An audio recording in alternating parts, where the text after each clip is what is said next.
The loan approval that changed my career.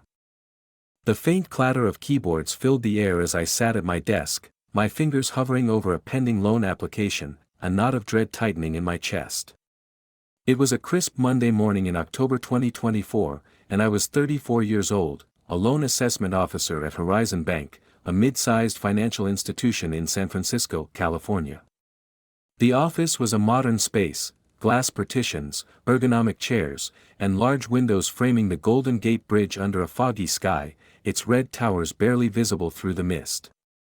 I'd been with the bank for 7 years, starting as a teller and climbing to my current role, where I evaluated loan applications for small businesses and individuals, a job that balanced risk and reward with every decision.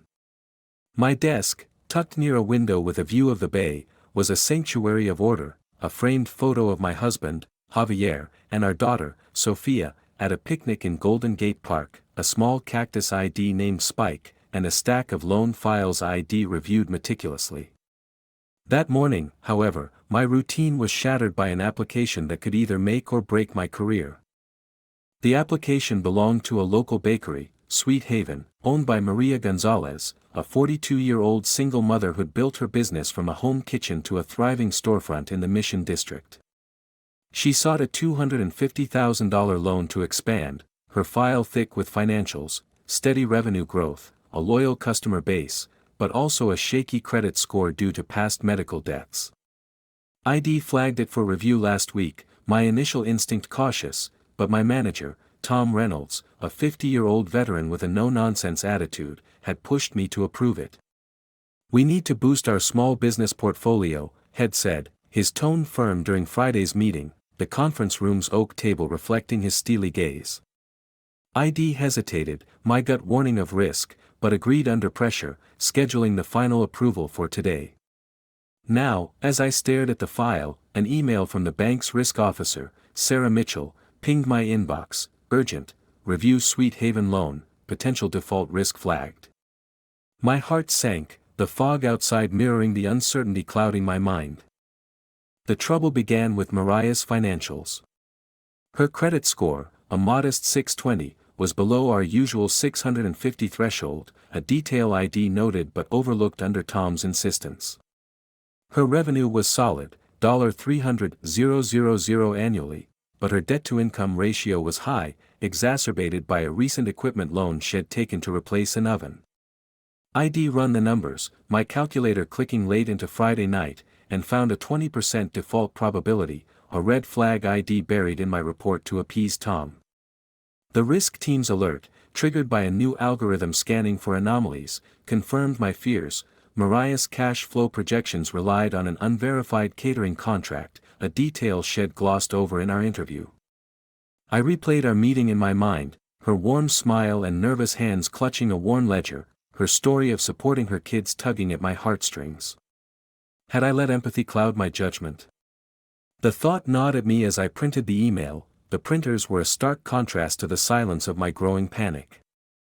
I called an emergency huddle with my team, my voice shaky as I gathered them in the break room, its walls plastered with motivational posters I'd once found inspiring. Priya, a 28-year-old junior analyst with a sharp eye for details, sat with her notebook open, while Mark, a 35-year-old credit reviewer with a dry wit, leaned against the counter, sipping coffee. "We've got a problem with the Sweet Haven loan," I began, projecting Sarah's email onto the wall. "The risk team flagged a potential default, and I approved it provisionally. We need to reassess before it's final." Priya's brows furrowed as she scanned the data, her voice soft, her cash flows too tight, that catering contract looks shaky. Mark nodded, his tone blunt, "Told you Tom's push was a bad idea. We're on the hook if this tanks." I swallowed my embarrassment, knowing they were right, and assigned tasks, Priya to verify the contract, Mark to recalculate the risk, and me to confront Tom. The room emptied, leaving me with the hum of the coffee machine, my confidence eroding with every step toward Tom's office. That afternoon, I faced Tom, his office a fortress of leather chairs and a massive oak desk cluttered with awards. "We need to pause the Sweet Haven approval," I said, my voice steady despite the tremor in my hands. He leaned back, his eyes narrowing. You committed to this, he snapped. Pulling back now looks weak. The board's watching our small business stats. I explained the risk team's findings, my words faltering as he interrupted, fix it, but don't derail the approval. We need this win. The dismissal stung, his door closing with a thud, leaving me to navigate a minefield of my own making.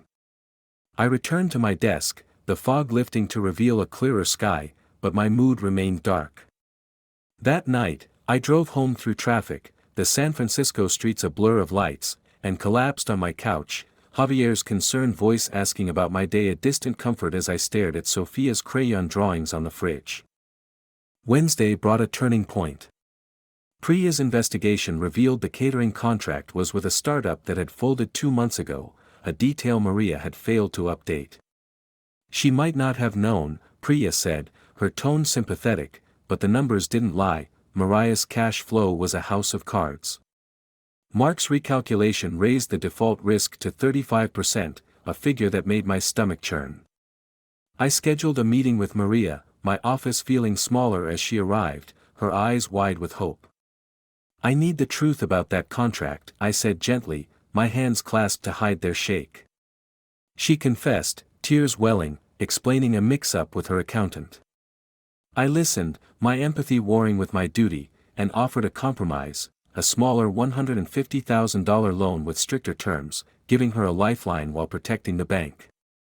She agreed, her gratitude palpable, but the pressure to justify this to Tom loomed large. I spent Thursday crafting a defense, my desk a battlefield of spreadsheets, legal pads, and cold coffee. I modeled scenarios, default rates, recovery options, client retention impacts, my calculator clicking into the night, Rocky's soft snores from the corner a faint anchor.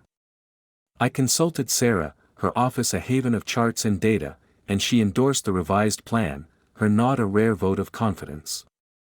I rehearsed my pitch to Tom, my voice gaining strength with each run-through, the Golden Gate Bridge's silhouette outside a reminder of resilience. Friday morning, I presented in his office, my hands steady as I laid out the risks, the solution, and the data.